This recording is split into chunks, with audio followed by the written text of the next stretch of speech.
dan di Al-Quran gitu. Dan ininya ceritanya kan Ibu Maryam ini nggak pernah keluar rumah kecuali 1 kali doang, dan di mana dia waktu itu ketemu malaikat yang ngabarin nanti kamu akan hamil gitu. Nah, terus aku curiganya sih sama malaikat itu. Oh, gitu. Karena ada catatan kalau memang Ibu Maria ini adalah tokoh yang historis ya. Kalau misalnya ini figur yang benar-benar ada gitu. Karena mengingat tidak adanya catatan Ibrani tentang Ibu Maria.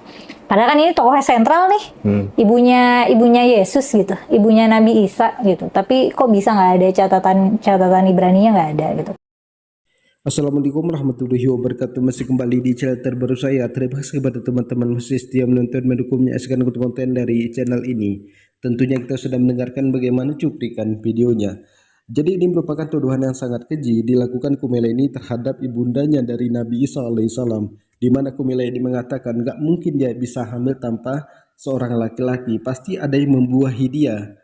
Jadi seolah-olah dia menuduh malaikatlah yang memperkosa ibundanya dari Nabi Isa alaihissalam. Jadi ini merupakan tuduhan yang sangat keji dilakukan oleh Kumela ini terhadap ibundanya dari Nabi Isa alaihissalam.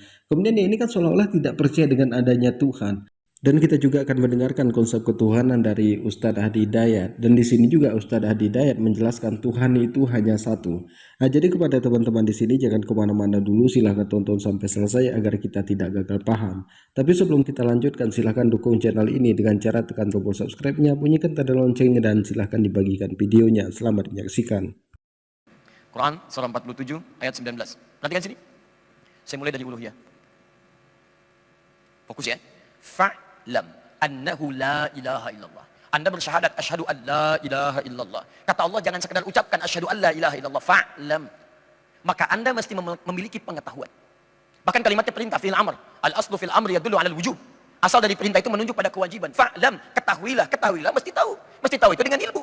Makanya kalau diterjemahkan dengan penerjemahan ilmu saraf, maka kalimat ini akan berubah demikian. Maka hendaklah Anda punya pengetahuan. Annahu, untuk menetapkan la ilaha illallah. Untuk menetapkan, meyakinkan, memantapkan bahwa tidak ada Tuhan yang layak disembah kecuali Allah. Kalimat la ilaha illallah ini kalimat Allah bersanding dengan pengetahuan ilmu.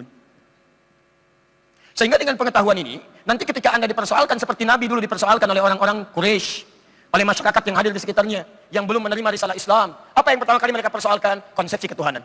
Siapa Allah? Siapa Rabb kamu? Kenapa Tuhan kamu itu bukan Tuhan kita yang selama ini kita sembah? Saya kasih gambaran ya. Dulu tahun 2004 dibuka program kedokteran di salah satu kampus di Indonesia. Yang paling unik, ini kampus Islam, tapi berpartner untuk membuka fakultas kedokteran itu dengan salah satu sponsor yang meminta syarat ada satu mata kuliah yang diajarkan di situ, yaitu mata kuliah pluralisme, menganggap semua agama sama. Maka anehnya di fakultas kedokteran ada pelajaran pluralisme agama, kemudian datanglah tokoh agama lain mengajar di situ. Yang belajar di situ orang Islam.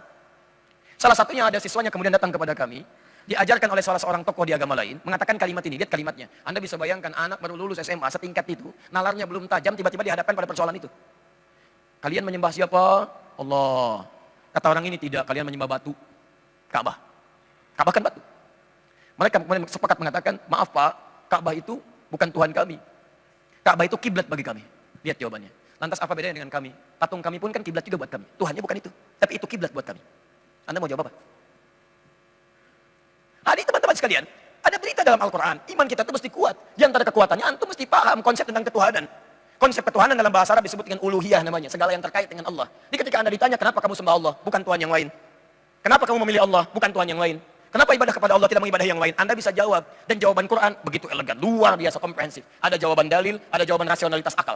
Kalau cuma pakai dalil saja, orang mungkin belum akan percaya. Ini ayatnya. Oh, jangankan kamu, kita juga punya ayat. Anda mau jawab apa? Nah, saya tunjukkan dengan singkat karena materi kita singkat ini. Ya, waktu kita sangat singkat. Lihat sini. Pertama, ketika Nabi dipersoalkan, Muhammad, siapa sih Tuhan kamu? Kamu bilang merawat, menyembuhkan, ya, mengampuni, memaafkan. Siapa Tuhan kamu? Lihat kalimatnya. Begitu keluar perintah dari Allah untuk mengenalkan. Pertama, dari segi namanya, Tuhan kita beda dengan yang lain yang dipertuhankan. Dari segi namanya. Perhatikan, Quran surah ke-112. Surah paling favorit. Mewakili sepertiga Al-Quran.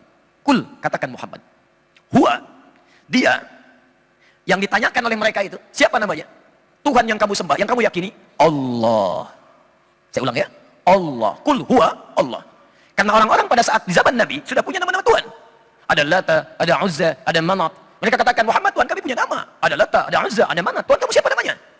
Jangan cuma bilang merawat, menyembuhkan, memaafkan. Tuhan kami juga merawat kami, menyembuhkan kami, memaafkan kami, mengampuni kami. Tuhan kamu siapa namanya? Lihat, Allah. Masya Allah. Allah. Dan bukan hanya Allah. Diberikan sifat yang paling indah, yang menegaskan dari segi nama saja, tidak ada yang bisa menyaingi. Qul huwallahu ahad. Ahad.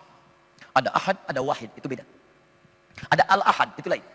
Sekarang ada apa? Bukan. Bukan ahad. Ini al-ahad. Kalau ahad, itu sifat satu-satunya, nggak ada duanya. Tapi kalau pakai al, itu berulang. Itu berulang. Dan bukan minggu ya. Bukan minggu, itu ada kisah. Nantilah kalau saya terangkan terlalu luas. Tapi Anda buka saja bukunya, pendiri Nahdlatul Ulama, Kiai Haji Muhammad Hashim bin Asy'ari, mendirikan NU 31 Januari 1926, punya 19 kitab. Anda buka kitab keduanya, namanya Risalah Ahlus Sunnah wal Jamaah. Halaman ke-14, posisi paling kanan sebelah atas, baris ketiga sampai baris kelima. Baris ketiga dimulai dari pojok sini nih. Diterangkan di situ, kenapa kemudian alasan ahad bisa jadi minggu salah satunya. Nah, ahad, qul huwallahu ahad. Lihat, ada ahad, ada wahid. Kalau wahid, itu satu, mungkin ada dua. Satu, dua, tiga, wahid, itsnain, tsalasa, arba'a, dan seterusnya. Tapi kalau ahad, satu yang tidak ada duanya. Satu yang tidak ada duanya. Sekalipun dikurangi akan kembali kepada yang satu. Karena nggak akan pernah ada dua di antara yang lain. Tapi kalau disebutkan wahid, akan berpeluang ada yang kedua, ketiga. Karena itu setiap disebutkan kalimat wahid, mesti melekat kalimat ketuhanan. Untuk mengikat yang wahid ini tidak kembali kepada yang lain. Wa ilahukum ilahu, harus pakai kata ilah. Wahid harus menggunakan kata ilah. Tapi setelah menggunakan kata ahad, tidak harus menggunakan kata ilah. Karena ahad itu hanya akan kembali pada yang satu. Lihat sini, saya bandingkan. Sekarang saya hapus. Bismillah. Tahan, saya lebih tahu mana yang harus dihapus ya. Insyaallah, bismillah. Baik. Insyaallah, iman antum kuat ya. Masya Allah. Fokus Bapak dan Ibu sekalian, sebelum tulisan ini menjadi gaib. Bismillah. Awas dalam tanda petik ya. Perhatikan sini. Siapa namanya? Qul huwa Allah. Sifat nama saja. Ini dari segi nama nih, lihat, dari segi nama. Namanya sangat spesial. Dengan nama ini jelas menunjukkan Tuhan, karena beda dengan nama-nama lain yang dipertuhankan. Saya ingin ingatkan dari sekarang, dan kajian ini tersambung live, pemirsa dimanapun Anda berada, saya tegaskan, ini kajian ilmiah. Berisi perbahasan-perbahasan ilmiah. Jadi kalau nanti ada hal yang tidak sepakat, dipersoalkan, mari persoalkan secara ilmiah. Dan saya siap berdiskusi. Ya? Jangan sampai nanti sedikit-sedikit, wah dipersoalkan jadi tersangka saya besok, gitu kan? Kita lihat dulu, yuk kita lihat. Lihat sini ya, sifatnya ahad. Ahad itu satu-satunya, bukan hanya melekat pada sifat, tapi pada nama. Jadi kalaupun ini dikurangi satu-satu, hanya akan tetap kembali pada esensi yang sama. Saya mau turunkan, misal nama-nama yang dipertuhankan, misal untuk perbandingan saja. Dan silahkan bagi yang meyakininya, itu kembali pada masing-masing. Karena dalam Islam ada kaidah. Quran surah kedua ayat 256, paling kiri sebelah bawah. La ikraha fid din. Tidak boleh paksa orang untuk memeluk ad-din. Apa itu ad-din? Quran surah 3 ayat 19. Inna ad-dina indallahil Islam. Gak boleh paksa orang masuk Islam. Alhamdulillah kita sudah mendengarkan bagaimana penjelasan dari Ustadz Hadi Hidayat. Jadi kan seolah-olah Sikumla ini tidak percaya dengan adanya Tuhan, semuanya terjadi begitu aja. Kita ini seolah-olah berasal dari monyet, berasal dari ikan. Kalau kita bertanya ikan itu berasal dari mana? Monyetnya berasal dari mana? Langit dan bumi ini siapa yang menciptakan? Lautnya siapa yang menciptakan? Pohon-pohonannya siapa yang menciptakannya? Tapi yang saya herankan dari Kumelai ini, dia itu selalu mengkritik agama Islam, menyudutkan agama Islam, tapi dia tidak pernah menggunakan ayat Al-Quran. Dia itu mengkritik tapi tidak pernah kita menggunakan ayat Al-Quran. Ini Arabnya, ini terjemahannya, ini tafsirannya. Kita kan maunya seperti itu. Tapi dia ini kan apa? Dia ini hanya asal ngebacot aja, hanya untuk mencaci maki Islam aja, hanya untuk menyudutkan agama Islam aja. Jadi ini saya rasa memang orangnya sakit jiwa. Jadi kepada teman-teman di sini mungkin cukup sekian, semoga bermanfaat. Assalamualaikum warahmatullahi wabarakatuh.